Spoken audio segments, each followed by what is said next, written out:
A new book about Elon Musk just came out earlier today.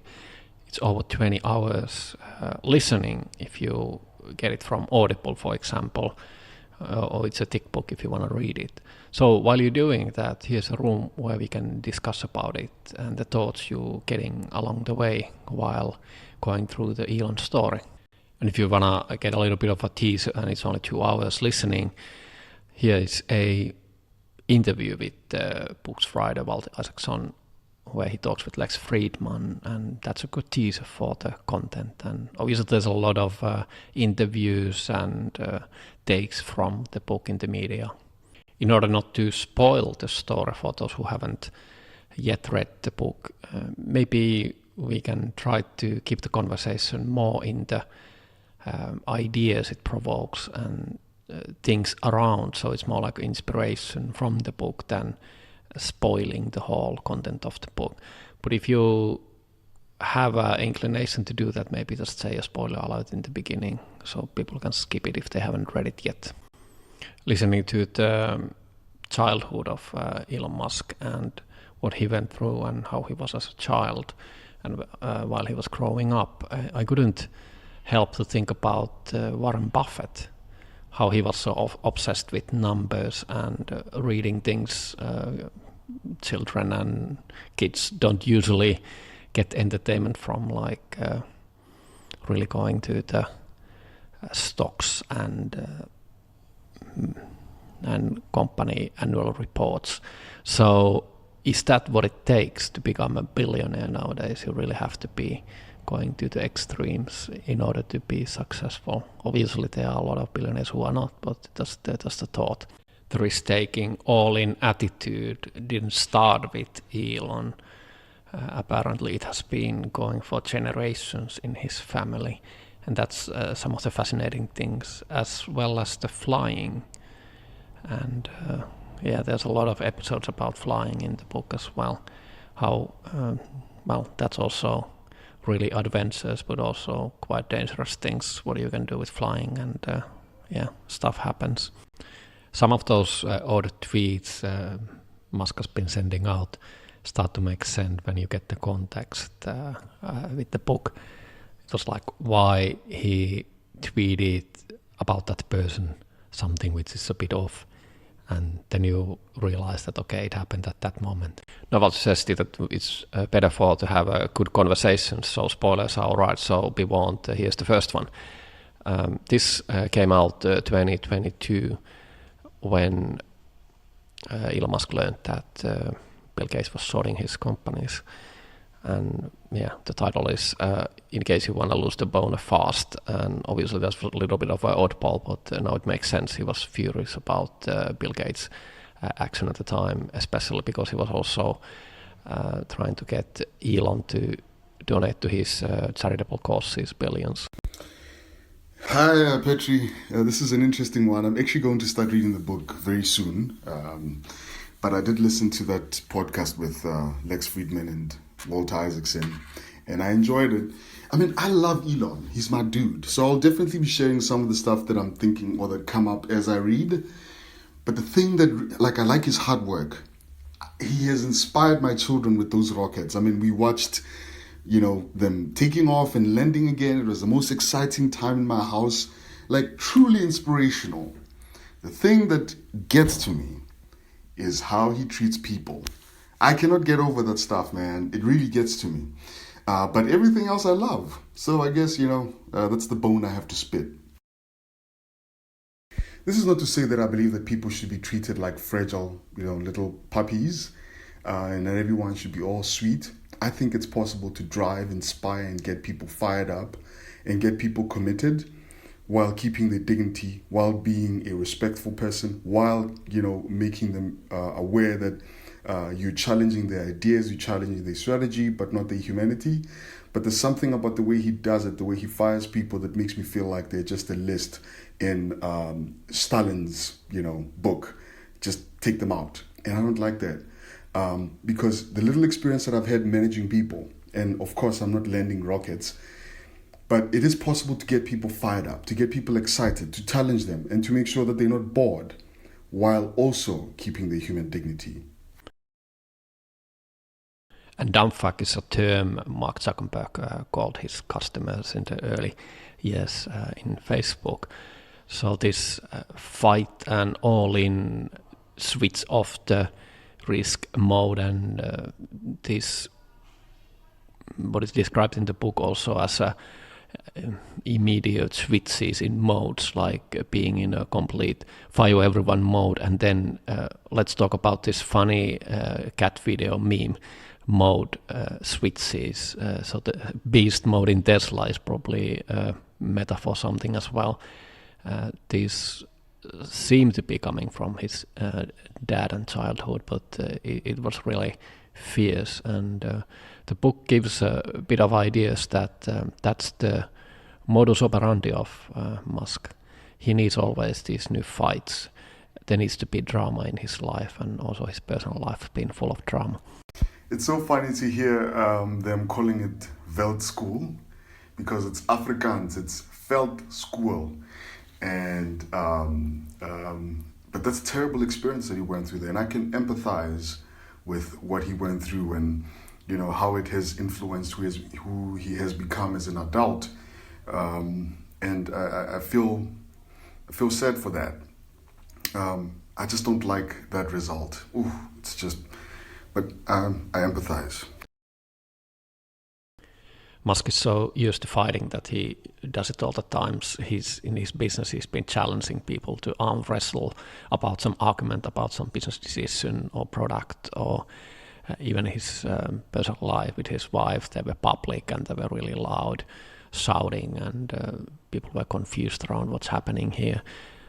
The similar thing with the non-existing fight between Chuck and Musk is probably along those lines, that settling an argument, winning with physical confrontation is just part of his childhood, and he just keeps on doing that.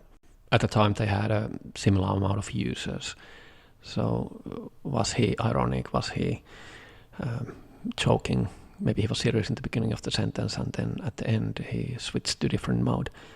But nevertheless, that's Elon Musk.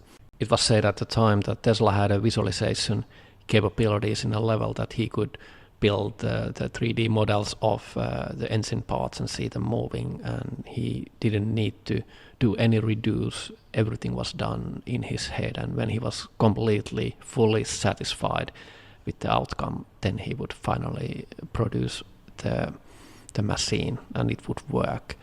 And this is something, the visualization, which is also very familiar to Elon Musk.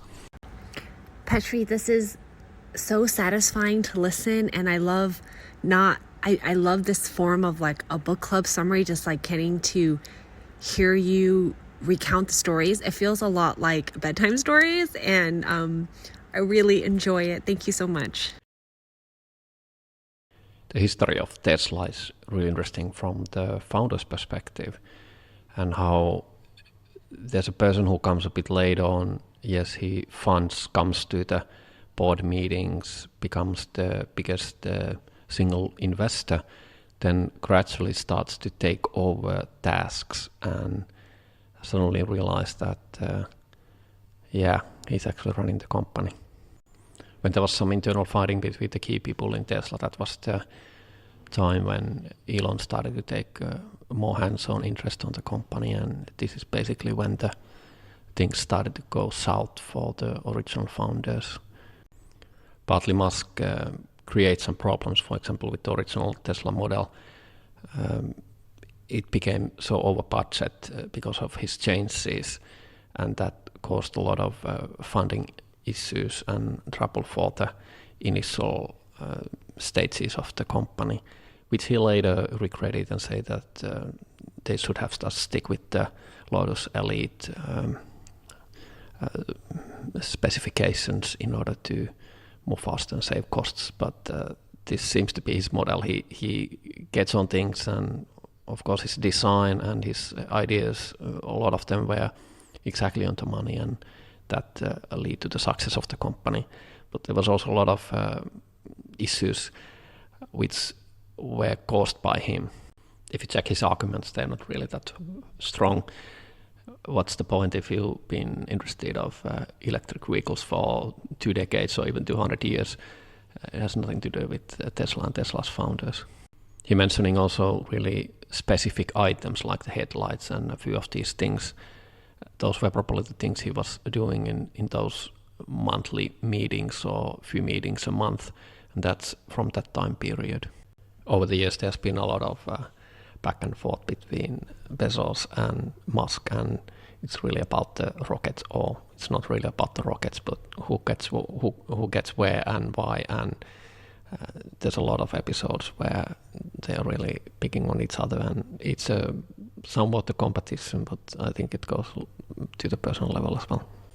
Musk was also concerned about AI safety that he was the founding member of, and he wanted to counteract Google's do no evil, and that's where the beginning of the OpenAI with Sam Altman, and this went on for a while, but as you already know what's going to happen next, here's the next episode of it. A little bit of luck doesn't hurt, but the mission also makes it easier to integrate, and in retrospect it's easy to see why these multitude of companies he's having are having some common threats, and they can have some synergies in a way we're going to the future and how it's helping his mission. And because of the mission, sometimes you don't need to, like Henry Ford, you don't really do these type of things. I don't do focus groups. This concludes the book, but I have now finished it. There were obviously a lot of sections I didn't mention or take anything. I on purpose omitted everything which was already more or less mentioned widely and extensively in the media, like the Ukraine Starlink and a lot of the other topics which came already at the time, like the Twitter files. Also some other episodes which I don't think were that relevant, and anyways it's good that other people can also take their insights and share them with people. The side chat is an excellent place to have a discussion about those specific topics. Altogether I think there's probably less than 100 chats, but hopefully there's enough material to get the conversations going. There are similarities between Steve Jobs, Ingvar Kamprad, and a lot of other really famous and successful entrepreneurs. Obviously the production process, first principles, knowing everything to the tiniest details, that's something which I somehow connect with Ingvar Kamprad. He was really good with numbers. He knew everything what was happening in his companies. He was very well connecting and integrating the supply chain early on. So he was probably one of the grandfathers of these things for a lot of the current entrepreneurs, because he was there doing it after the World War II and inventing a lot of things as well.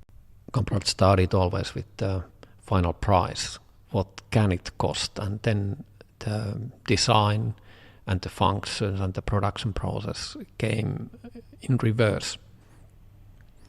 Similarly, Steve Jobs was really focused on the design and the user experience, and Musk has these traits, and he's doing that in a field which is really heavily manufacturing based, like these two other founders as well. Thanks for putting this room together, Petri. And I just happened to finish the audiobook today after a fun little immersion this weekend. And I have a few meta questions, I guess, which are probably consistent ones that came through the course of the complete exploration. I see three primary things that Elon contributed to his companies and projects. One is that mission and true north and direction that was able to galvanize a bunch of people to move in that direction 2 is the ability to create a very significant urgency. And 3 is to push people beyond what they think they were capable of doing or achieving. So perhaps the same question that was asked at the end of the Steve Jobs bio is that, did Elon have to be such a mean person to personally attack and be so cold and ruthless and heartless to achieve those 3 things? One of the surprising revelations from this book was how deep-seated from his childhood and family background is his desire for chaos and drama and the storm being his desired natural state versus peace. One of the other underlying themes in the book, it appears, is Elon's inability to receive that fully unconditional love from his parents, and how that was manifested in other ways, including seeking that from women and ultimately his kids. And isn't that such a common theme for the human experience in connection, love, belonging, underlying almost all behavioral aspects? And all those 3 are coming from his belief and conviction about the humanity.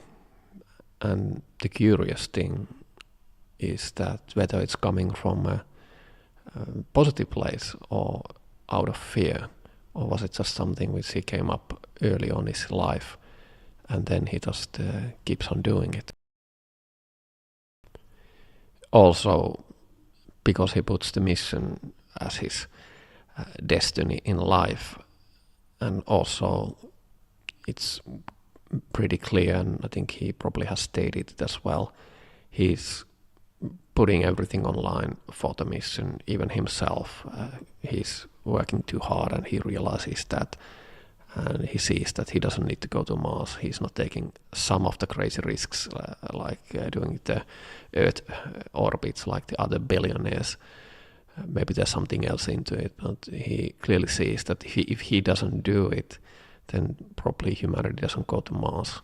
So that makes him extremely dangerous as well, because it's almost like that there's no price too high to pay in order to do that. So if he needs to agree with Chinese or side with Russia, that's just the cost of the mission. I'm not sure that you can take that out of the picture and still have the same results and same outcomes. Obviously, it's not justifiable at any rate. Probably part of it is because of his childhood and what he's been through, and he hasn't processed that. Then maybe there's also the medical condition or description for that as well. So it's just his type of personality, lack of empathy and understanding the emotional aspects of humanity. And then it's the urgency, the so rapid context switching that he just don't see the time or even the interest to do that, to soften or follow up things which that would obviously require. And then finally it's the mission. It's mission critical time-wise, so he thinks that in order to get the job done, it's probably better even for himself to isolate and just consider people that way in order to get to the Mars and do the mission in time.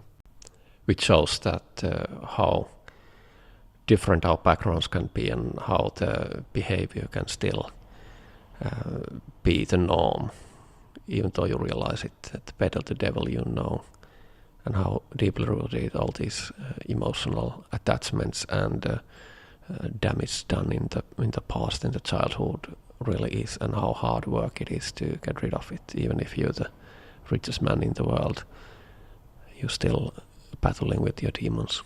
I noticed this the other day when he was meeting the president of Turkey, and noticed the hand holding on the very far left on the picture.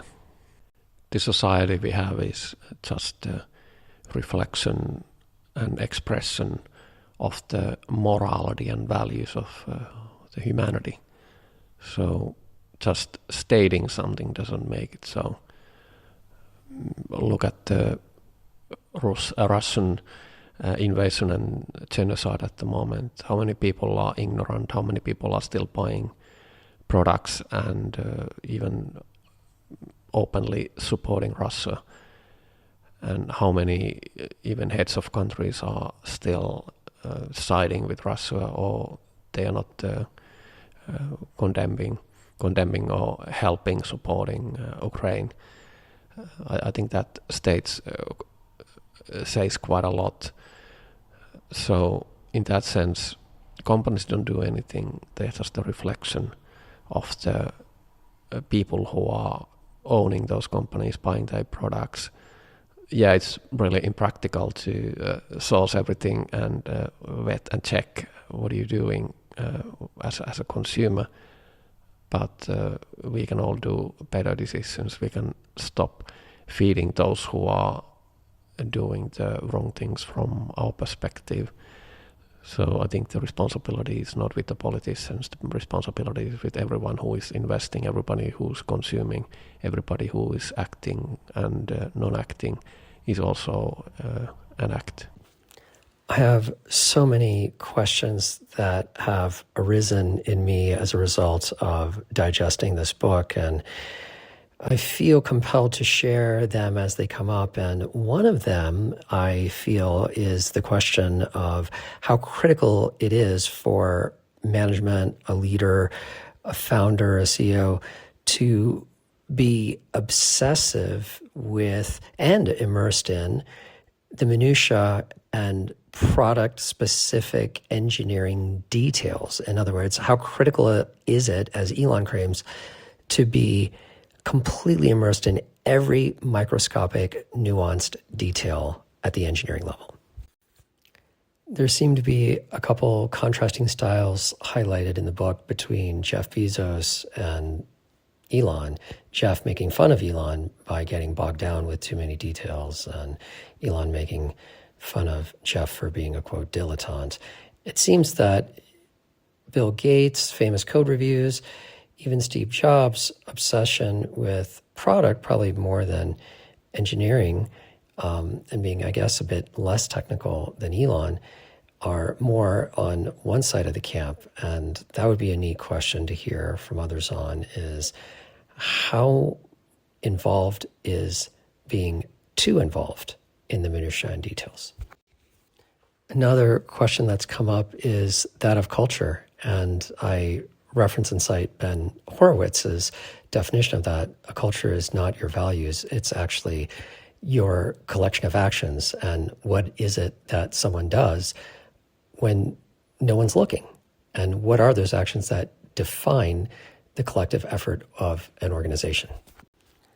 More precisely, the question about culture is, did Elon create more of a net positive or a net negative impact through his actions, and how he established a culture in SpaceX and Tesla, especially having the longest lifespans of the different companies highlighted, in how the people act when he's not around, by treating people as dispensable, not being human relationship centric.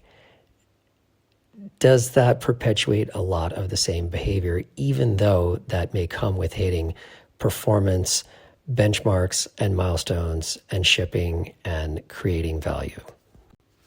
Towards the end of the story, I found myself feeling quite sad for Elon in understanding his behaviors in seeking so many things externally driven, and also being so wedded to the identity of his mission. And one of the analogies that comes up is when someone goes through a career change after being at a specific type of work or company for a long period of time, it can be very unnerving to go through an identity crisis. And I often wonder, what would Elon be without that core root identification of his mission. What if it's not what, but how?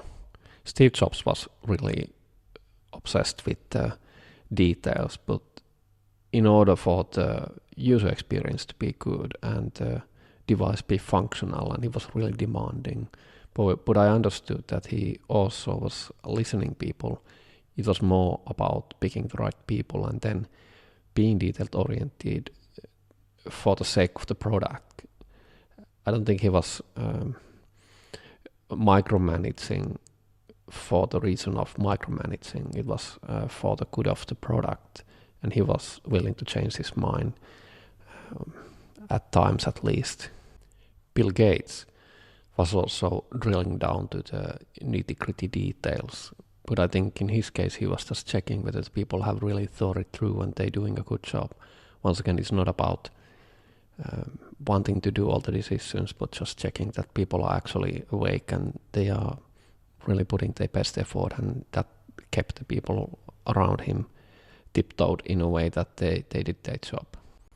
In Musk's case, it's just tuned to the extreme, and it seems to be that for him it's more about the mission, or it's always about the mission, but it's also about the chaos monkey type of behavior where he just needs the drama at times and he just stirs up things and he doesn't really care, and because he's been getting away with it long enough, he just don't even consider it anymore. It's his kingdom, he does what he does. So in his case, yeah, it's about the details, and probably he knows more and he's more passionate, so he's impatient for the people who don't get it, which is so obvious, but he has the experience others don't have and the commitment only entrepreneurs have, so it's that aspect there of the impatience as well, but it never justifies the rude behavior. The Twitter server farm move, which he admitted was just completely a disaster and should not have been done, was I think a case in point that he just loved to shake things up and break the rules, and that's like a teenage boy wanting to just cause havoc type of behavior, and also the way he did it was just about being really like a counterculture, showing to the others that hey, we can do these things, and you know, this is not really that difficult and hard, and we don't need to think about the consequences, which obviously he realized later. So it sounded, and the way he did it, and he should know better, so it probably wasn't ever about moving the servers. It was just about something else. It was just a totally reckless way he did it. And for some companies, the legacy is already here, like in Apple. Also, Bill Gates has been off from his company for a long time. Amazon already mostly without Bezos. I guess he's still a little bit around, or maybe not. So IKEA, for example, is a really good example of that. They are still thriving. So what's the culture? What type of people, what type of values you are able and capable of having and putting to the organizational structure and in the culture. And I think that's the real testament, and it will come in the decades, and whether the company still can be a market leader and innovate.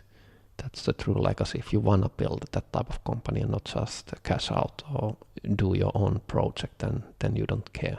There are some hints and cues in the book that people understand that this is so consuming to work for him, at least in a certain level, that where you're exposed to him, that you cannot have a life and you probably will burn out in a few years. So either you are that type of adrenaline chunk and you love it, or you just cannot do it if you plan to have a family or some other life. The road mark painting episode and some of the other ones where people are just adjusting to him and doing things because he's asking for those things, so they are not really building the product. they are just pleasing and trying to cope with Elon, and these are obviously traits which are not for the good of the product or the consumer or for the company. But more interestingly, when Elon is hiring people, and the people they hire and the people they hire, and all the way down to the turtles, what type of people they are hiring? What type of culture can it be healed? Is it possible that there are layers in the company which are not so affected by Elon, that work more like in a sustainable way and can achieve things? And I think in a SpaceX situation, at least in the beginning, that was the only company probably in the world. If you wanted to do great things with space, you needed to go there. That was the dream come true. There was nothing else. So in that way, people didn't have even an alternative. If they wanted to be part of the space exploration future, SpaceX was the only place. I don't know about Tesla. Probably that's not the case. And if you're really that passionate, but you have some values and you don't want to do all the things you probably need to sign up for, is Elon's company something for you? I just cannot see Musk doing something else than his companies. I just cannot see that he would retire. Well, maybe I'm wrong, but he seems to be like a person, and maybe the mission takes long enough that he really needs to drive till the end. Let's hope not, but it's in a way it's also a never-ending mission. If you want to have a true driving and self-sustaining system in Mars, that's probably beyond his timeline anyways.